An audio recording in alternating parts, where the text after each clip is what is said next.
Boa noite, Rubens. Boa noite, Kátia. Tudo bem? Tudo bem, e você? Tô joia. Deixa eu ver se eu tenho que baixar ou subir minha câmera.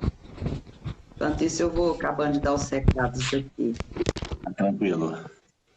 Coloquem a água aí para ser fluidificada. Vamos todos nós receber passe. Boa noite, Rogério. Boa noite, Saulo.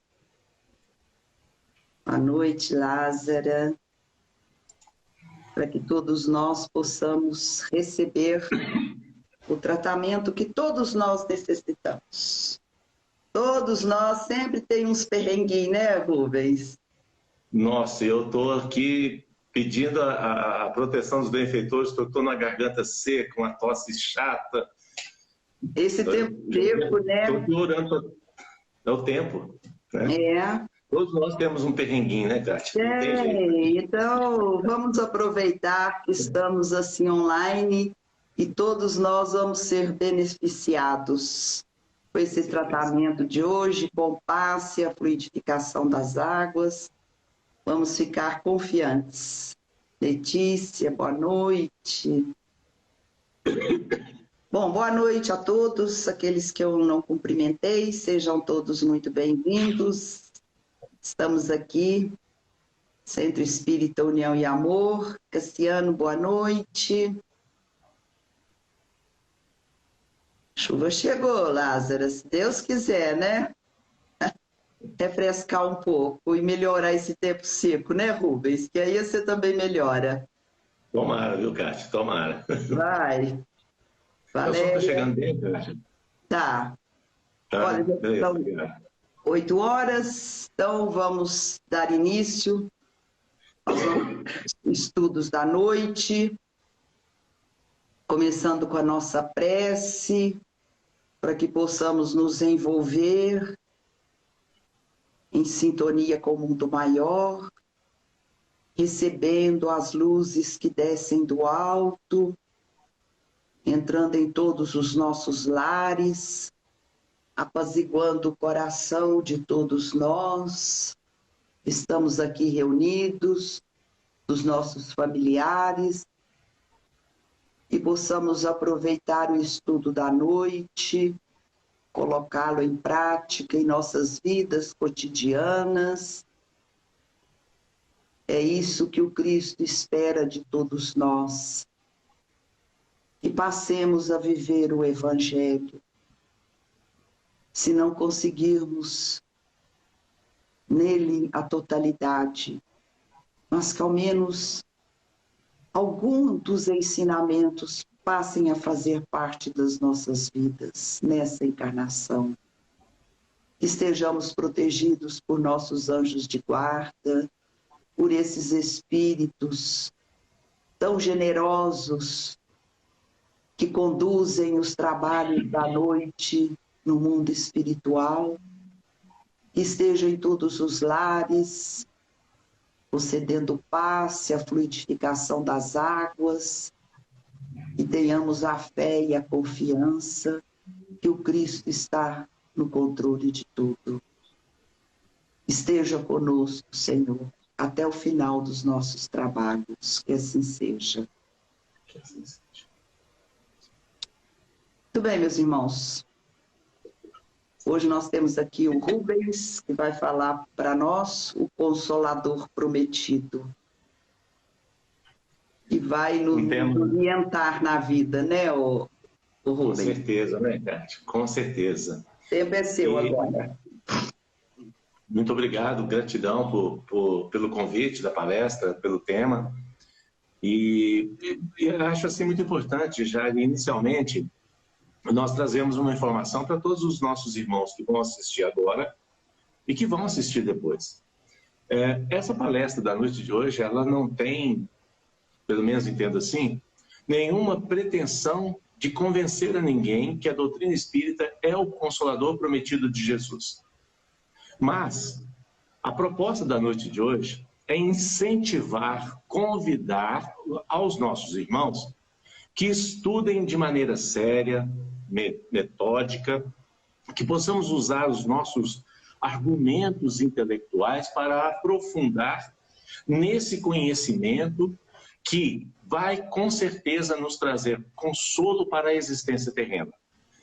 Quem de nós não tem perguntas? Quem de nós não tem questionamentos a respeito da vida terrena? Do nosso propósito de vida, do significado das nossas existências? Quem de nós nunca se perguntou de onde eu venho? O que eu estou fazendo aqui? Para onde eu vou?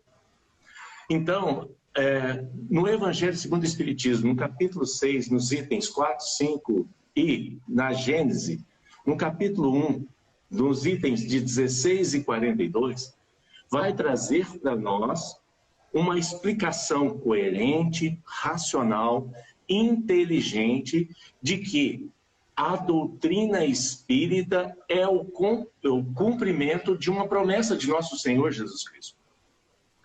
Jesus, estando ali reunido com seus discípulos, era a última refeição que eles faziam juntos. Jesus faz uma promessa. E não nos consta em nenhum momento que Jesus não cumpriu uma de suas promessas. Não nos consta que Jesus tenha mentido, que Jesus tenha falseado, que Jesus tenha enganado. Muito pelo contrário. Jesus, em toda a sua extensão, na sua grandeza, na sua pureza, ele sempre foi muito cumpridor, responsável dos seus compromissos perante todos nós. Não só no compromisso do cumprimento do dever, mas, acima de tudo, pelo amor que ele tinha pelos seus irmãos menores, que somos nós. Então, Jesus estava reunido com os seus discípulos, era a última refeição que eles fariam juntos, e João, inclusive, registra essa passagem, Mateus também, mas nós baseamos em João. João, no capítulo 14, versículos 16 e para frente, João vai trazer para nós, o apóstolo João vai trazer para nós essas palavras, essa promessa de Jesus, que nos esclarece, nos consola, nos orienta a respeito da nossa existência terrena e como espíritos imortais que somos todos nós. Então Jesus começa dizendo assim: se me amais, observareis aos meus mandamentos e rogarei ao Pai, e ele vos dará outro Paráclito para que convosco permaneça para sempre.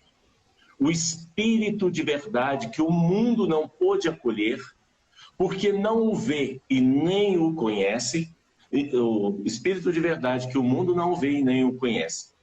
Vós o conheceis porque permanece convosco. Não vos deixarei órfãos, mas o Paráclito, o Espírito Santo, o Santo Espírito nas traduções mais corretas, que o Pai enviará em meu nome, vos ensinará tudo e vos recordará tudo que eu disse. Então, são palavras de Jesus, não são palavras do Rubens. São palavras sérias, são palavras de um espírito puro, são palavras de um espírito de ordem elevadíssima. O interessante é que Jesus começa dizendo assim: se me amais.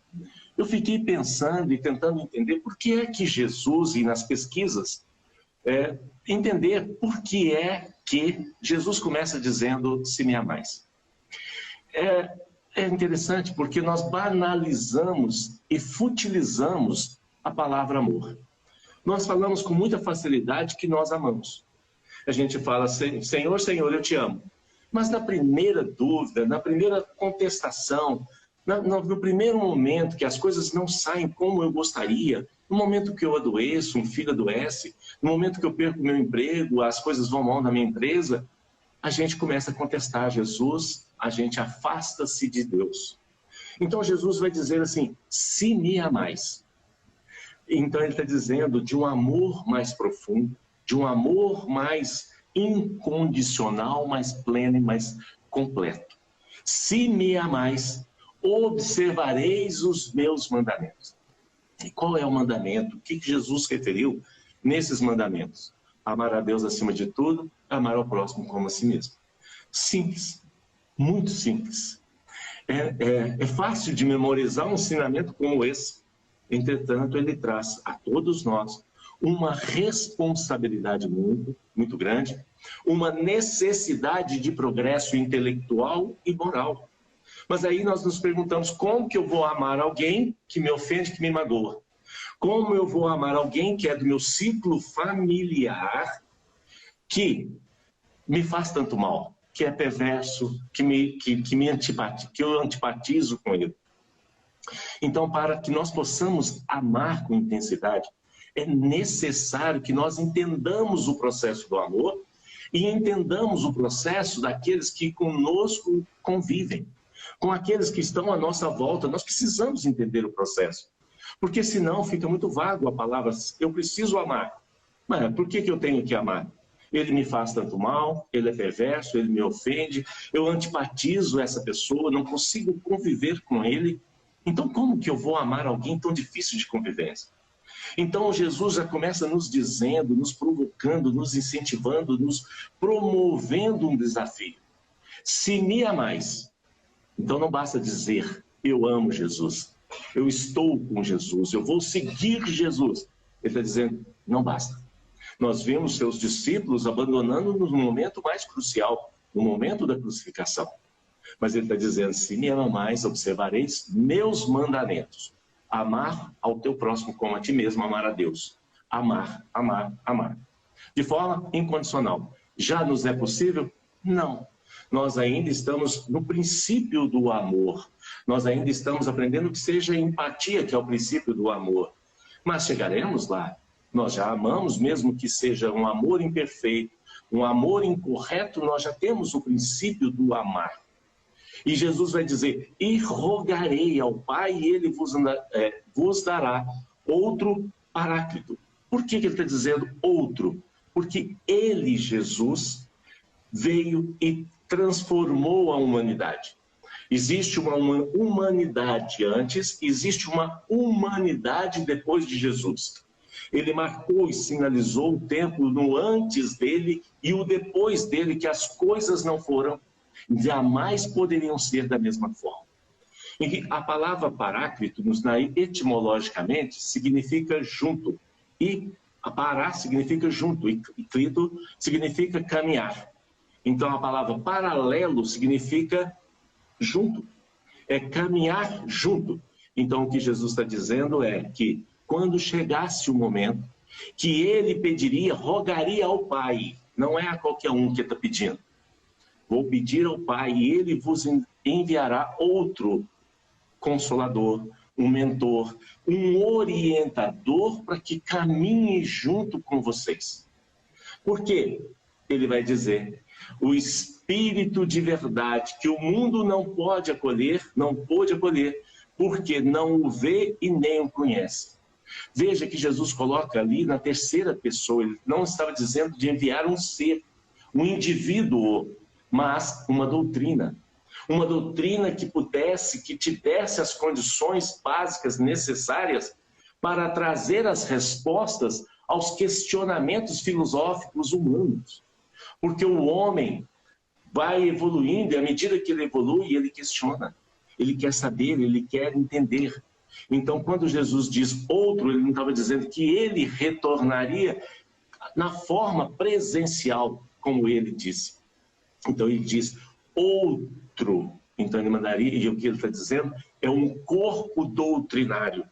Muitos dos nossos irmãos, equivocadamente, entendem, acham que a doutrina espírita é de Kardec, que aliás, domingo agora, 3 de outubro de 1804, comemora-se o aniversário de reencarnação de Kardec. A doutrina espírita, ela não é de Kardec. Quis os espíritos, quis nosso Senhor Jesus Cristo, quis Deus, que a doutrina espírita não pesasse sobre os ombros de um homem. Ela não é obra humana. Foram os espíritos do Senhor que manifestaram no movimento de universalidade e começaram a se manifestar em diversos pontos através dos médiuns, que são os medianeiros, são interlocutores entre o plano físico e o plano espiritual. Quando chegou o momento, as vozes do céu vieram trazer a informação, trazer o conhecimento. Então a pergunta que fica é, então qual foi o papel de Allan Kardec? Fundamental. Porque Allan Kardec, ele observou, ele refletiu, ele racionalizou, expurgou tudo aquilo que não servia, trouxe um sistema de estudo e codificou, sistematizou a doutrina espírita. Se Allan Kardec não tivesse assumido o seu compromisso, nos dizem os espíritos, na Obras Póstumas, e depois Leon Denis também vai dizer isso, que se Allan Kardec tivesse falhado na sua missão, outro assumiria. Porque não é obra de Allan Kardec, e, portanto, o Consolador prometido não é obra de um homem. Há uma coordenação que é Jesus, e os Espíritos do Senhor se juntaram para trazer a todos nós profundos conhecimentos. Jesus diz assim, vós o conheceis. Jesus estava dizendo aos discípulos, ele está dizendo, eu sou o Consolador, eu vim, vocês me conhecem, vocês sabem quem eu sou. É bem verdade que vocês ainda duvidam, vocês têm ainda alguma incerteza. Isso ele está dizendo para Judas, para João, para Mateus, mas ele está dizendo, mas vocês conviveram comigo. Mas as próximas gerações não terão um Jesus presencial para que se possam fundamentar. Então é preciso ter uma ordem estrutural, filosófica, intelectual que possa nos guiar.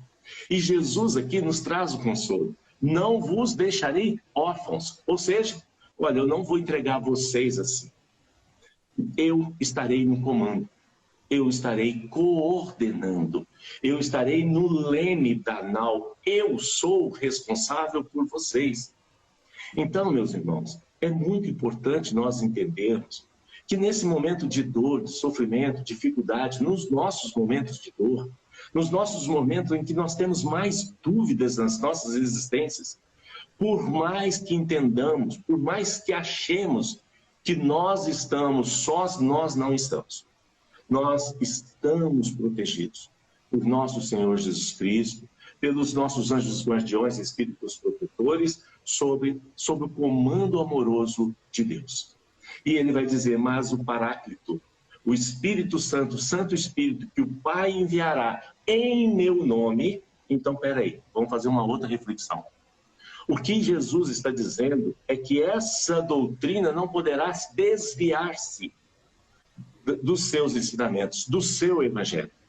Que essa doutrina tem que manter a sua pureza, a sua integridade, a sua fidelidade. E ela tem uma responsabilidade muito grande, que é resgatar todos aqueles ensinamentos que foram desvirtuados, que foram fraudados, é muito pesado, mas a todos aqueles que foram desviados por um objetivo, por um propósito político, religioso. Então a doutrina espírita tem essa responsabilidade de resgatar a fidelidade do Evangelho de Jesus. Algumas pessoas dizem assim, mas vocês criaram o Evangelho segundo o Espiritismo. Então vocês estão deturpando as palavras de Jesus. Absolutamente não. O Evangelho segundo o Espiritismo vem traduzir tudo aquilo que Jesus não podia dizer naquele momento, ou que ele disse e não foi compreendido. A doutrina, o Evangelho segundo o Espiritismo é um repositório de verdades, de ensinamentos, de esclarecimentos daquilo que Jesus não podia trazer no momento, porque nós estávamos na infância espiritual. É como uma criança de 6, 7 anos que está indo para o pré, está aprendendo a ler e escrever, e nós queremos ensinar física, matemática mais avançado, ensinamentos filosóficos para essa criança que está no seu início. Naquele momento nós não tínhamos condições de entender. Jesus muitas coisas disse através de parábolas, porque ele não podia trazer todo o ensinamento, porque nós não conseguiríamos apreender. E o que é interessante é que a doutrina espírita ela vem no final do século XVIII, no início do século XIX, quando ciência e religião entram em uma rota de colisão, porque a ciência avançando, a razão, a inteligência do homem avançando, ele passou a questionar e ele começou a não aceitar mais as verdades que lhe eram impostas. Todos aqueles ensinamentos que eram tidos como um mistério, que nós não podemos saber.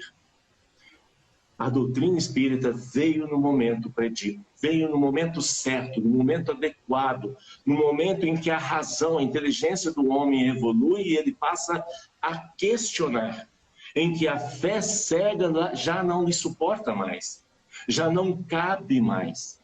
E é interessante porque Allan Kardec começa a escrever o Jornal Espírita e dá ali um cunho, né? Diz que é uma revista de psicologia.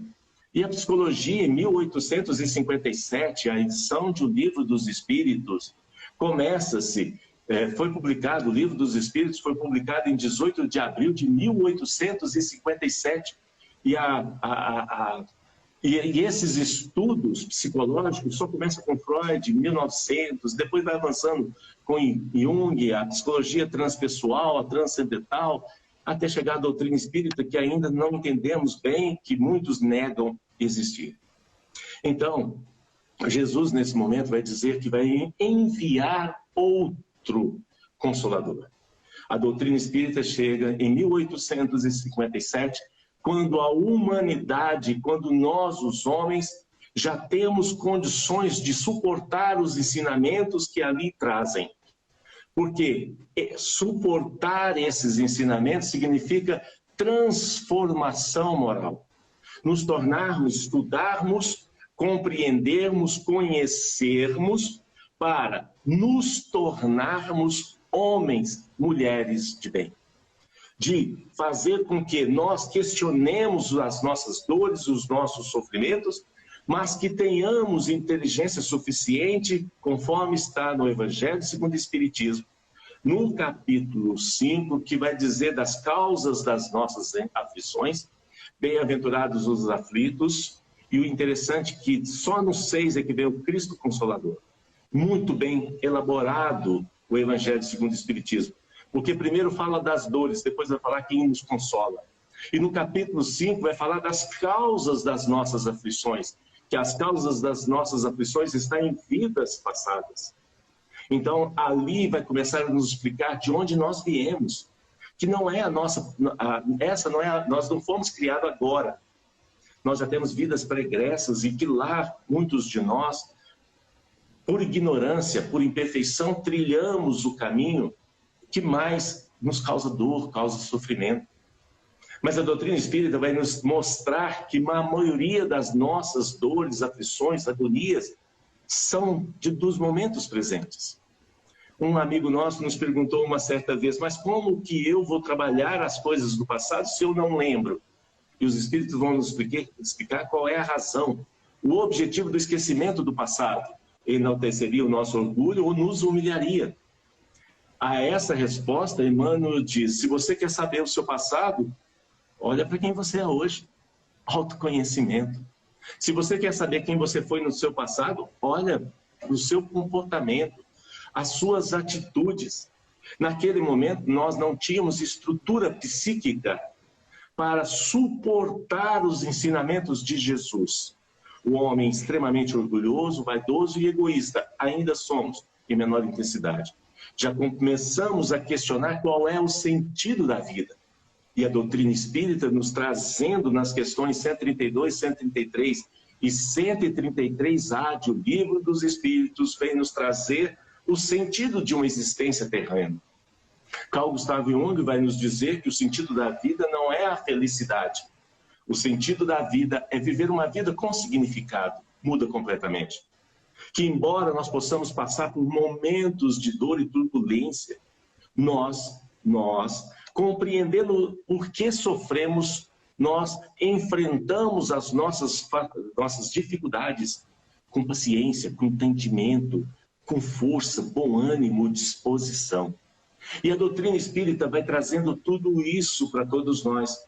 E quem de nós, alguma vez na vida, ou pelo menos a maioria de nós, em algum momento da nossa existência, perguntamos, poxa, mas espera aí, eu nasço e morro, e acabou? Fim? De que vale, então, viver esse interregno? Então, de que vale nascer e morrer se todas as minhas conquistas, intelectual e moral, todo o estudo que eu faço, os cursos que eu faço, o aprendizado que eu tenho, vai acabar logo ali? De que me serve ser bom pai, boa mãe, se ao final de uma existência acabou e eu não tenho mais nada? Mas aí fica um outro questionamento.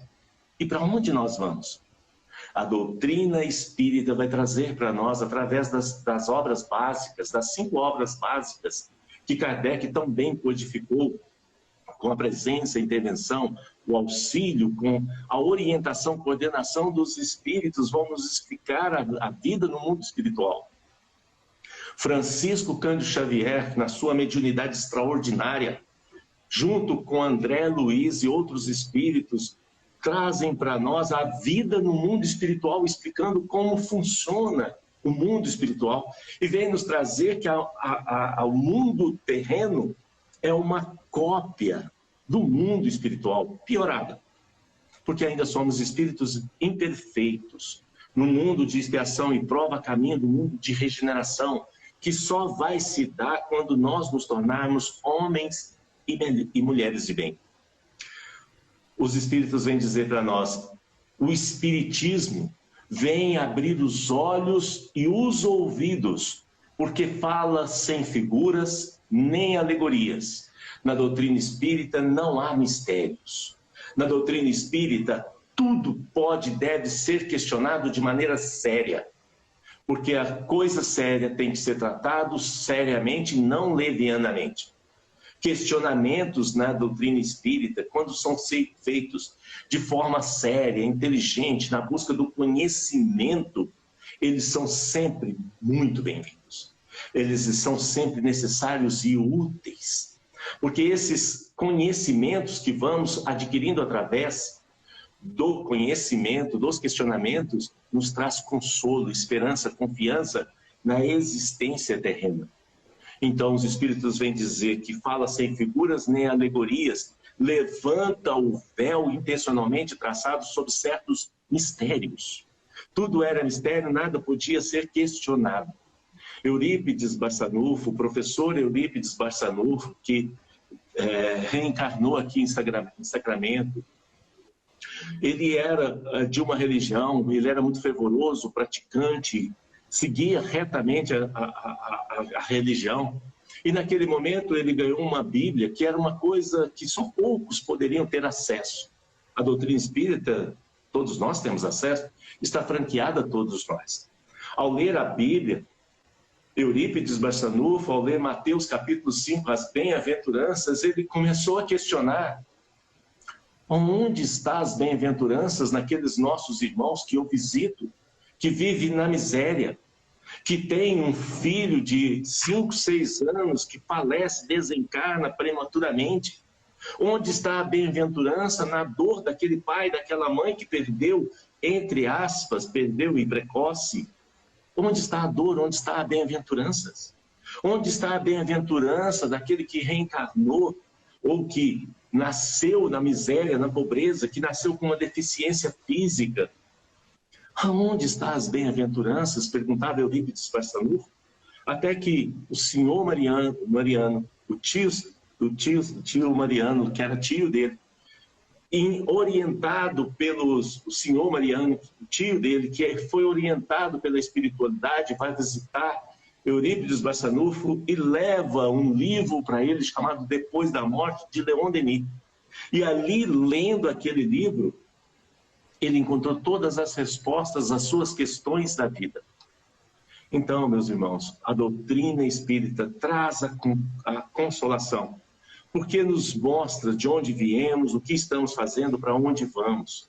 Mostra a causa do nosso sofrimento, que tudo tem um significado, tem um sentido, que Deus não quer ver a morte do pecador, Ele quer ver a nossa remissão dos pecados, a depuração. Eu estava ouvindo uma música, Kátia, chama-se A Lógica da Criação, do Oswaldo Montenegro. E é muito interessante a letra dessa música, depois nossos irmãos que tiverem condições de ouvi-la, é muito interessante os questionamentos que o grande cantor, compositor, teatrólogo e tudo mais, Oswaldo Montenegro, faz nessa música. Ele fala assim: o mérito é todo dos santos, o erro e o pecado são meus. Mas onde está a nossa vontade, se tudo é a vontade de Deus? E a doutrina espírita vem nos explicar o livre-arbítrio, as escolhas que temos, porque alguns de nós questionam: mas se não cai um cabelo, se não cai um fio de cabelo, sem que haja vontade de Deus, onde fica o meu livre-arbítrio? Nós encontramos resposta na doutrina espírita. Em um outro parágrafo, na outra estrofe, ele vai dizer: apenas não sei ler direito a lógica da criação, o que vem depois do infinito e antes da tal explosão. Fantástico. O que vem depois do infinito, que nós alcançamos, o que vem depois de uma existência material. E o antes? Quem era eu antes? Qual é o propósito? Quando é que eu fui criado? No livro A Gênese vai explicar tudo isso para nós. Vai explicar o processo da criação, que todos nós fomos criados na mesma condição, simples e ignorantes. Portanto, nos mostra um Deus justo e bom. E não só justo e bom, mas grandioso. Mostra que a todos nós criou na mesma condição de igualdade. E que a partir daí todos nós começamos a construir a nossa trajetória rumo a Deus. Na questão 132 fala dos dois propósitos e os sentidos da vida. Nós evoluirmos rumo à perfeição. E quanto mais nós caminhamos rumo à perfeição, mais nós nos aproximamos de Deus. E nesse período do século XIX, a nossa razão nos distanciou de Deus. Foi necessário a doutrina espírita trazer explicações concretas, racionais, inteligentes, para que nós nos reaproximássemos de Deus. Oswaldo Montenegro pergunta: por que o tal ser humano já nasce sabendo o seu fim, e a morte transforma em engano as flores do seu jardim? Quando nós começamos a raciocinar a respeito de quem somos nós, aos 15, 18, 20 anos, a gente fala assim: puxa vida, comecei a uma contagem regressiva. Cada dia que eu vivo não é um dia a mais, é um dia a menos.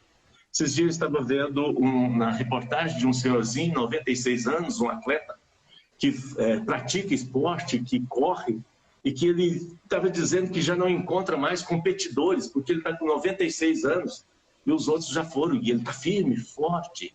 A doutrina espírita vai mostrar para todos nós a importância de valorizarmos a vida. Em Setembro Amarelo nós falamos do FICA. Agora, inclusive, a Kátia está muito bem vestida a propósito do outubro. Oh, é mesmo, mas não foi de propósito, não. Eu fiquei até com inveja, Cláudio. Não, foi coincidência de tudo. Eu deveria ter pensado nisso também. A doutrina espírita vai nos explicar, nos trazer, vai nos falar a respeito da importância de nós cuidarmos da nossa vida física, mas cuidar da nossa vida psíquica e espiritual. Ele pergunta: por que Deus cria um filho que morre antes do pai? Que coisa mais ilógica! A sequência natural das coisas é que o filho enterre o pai. Gilberto Gil, que teve um filho que faleceu muito criança ainda, ele pergunta isso, ele questiona isso. E a doutrina espírita tem condições, tem ensinamentos suficientes, explica de uma maneira muito clara para todos nós. E ele vai longe, ele fala assim: porque Deus cria um filho que morre antes do pai e não pega em seu braço amoroso o corpo daquele que cai. O não compreender nos causa desilusão, cansaço, distanciamento. Se o sexo é tão proibido, porque ele criou a paixão? Se é ele que cria o destino, eu não entendi a equação. E aí nós vamos aprender na doutrina espírita que Deus nos criou e a partir daí precisou de nós nos envolvermos, porque esse processo da geração nos promove, evolui, desenvolve o nosso sentimento. Se Deus criou o desejo, por que é pecado o prazer? Nos pôs 1000 palavras na boca que é proibido dizer. Então, quebra toda aquela amarra do pecado, da punição. Não posso, da doutrina espírita, nenhum espírito vai dizer não faça isso, não faça aquilo. Nos esclarece e nos coloca numa condição consciencial que sou eu que decido. Questão 621 de O Livro dos Espíritos. Onde está a lei de Deus na consciência? Quanto mais eu me desenvolvo intelectual e moral, maior é a consciência do ser espiritual que eu tenho, que eu sou, e mais me aproximo de Deus. Porque se existe outra vida, olha o questionamento do Oswaldo Montenegro, porque se existe outra vida, não mostra para a gente de vez. Porque nos deixa no escuro se a luz ele mesmo que fez. E a doutrina espírita vem nos explicar que existe outra vida, que depois dessa vida existe outra vida, porque a vida é uma só. E nós somos espíritos imortais.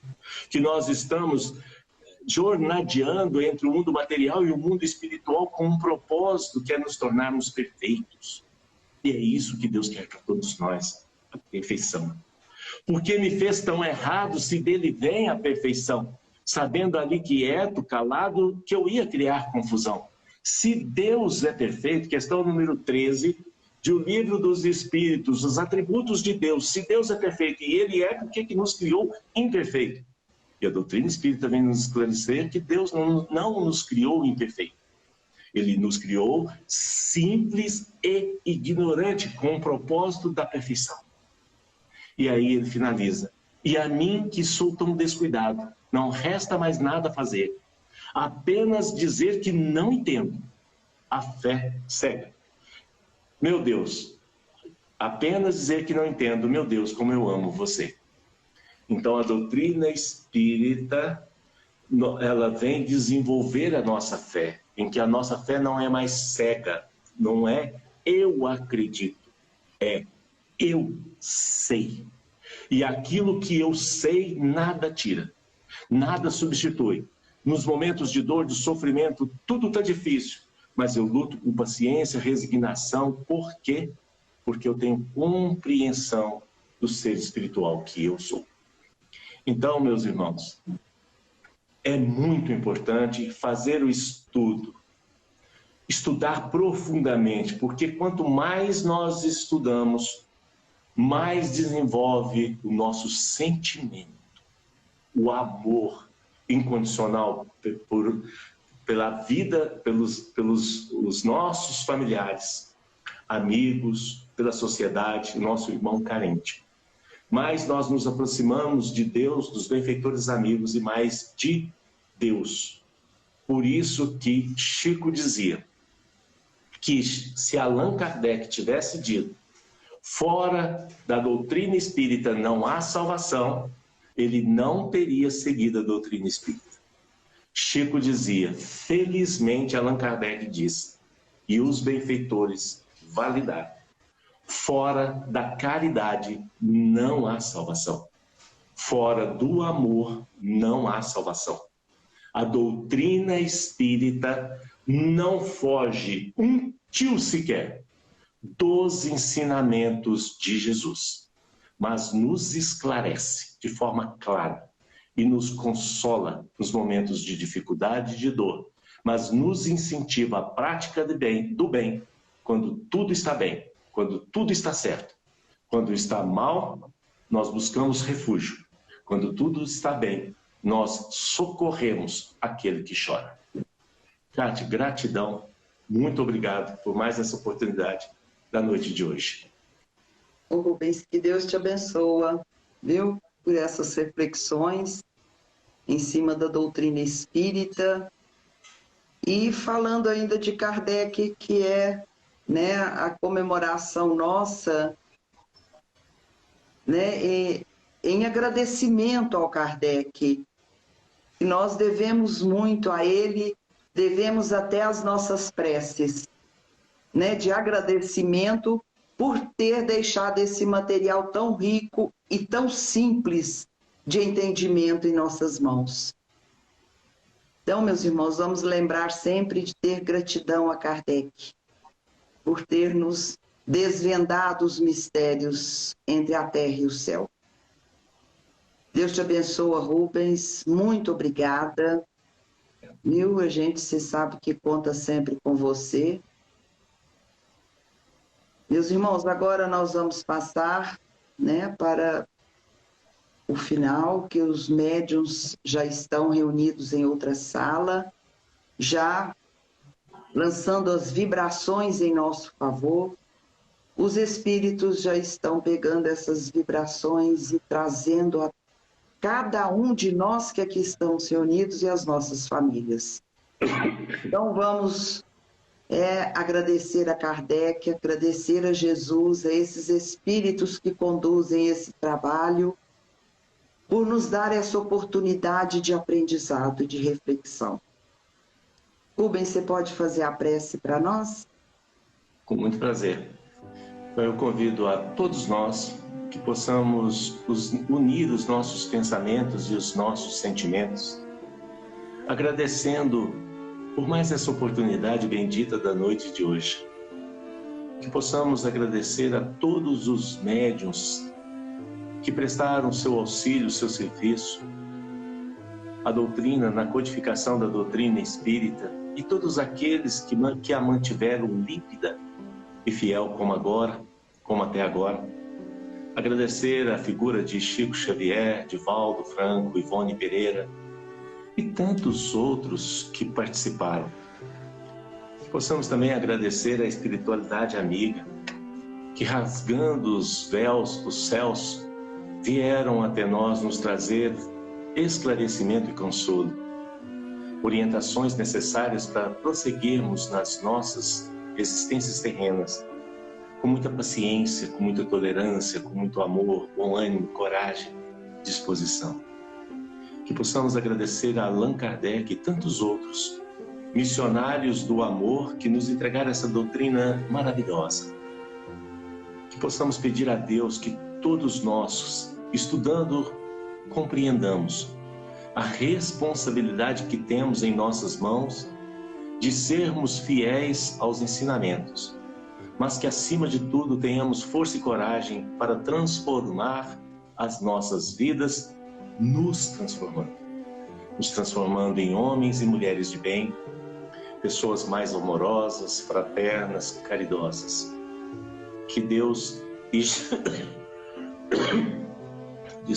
que Deus e Jesus permaneça entre nós, que permaneça em nossos lares e que estenda os braços amorosos de Jesus por toda a humanidade.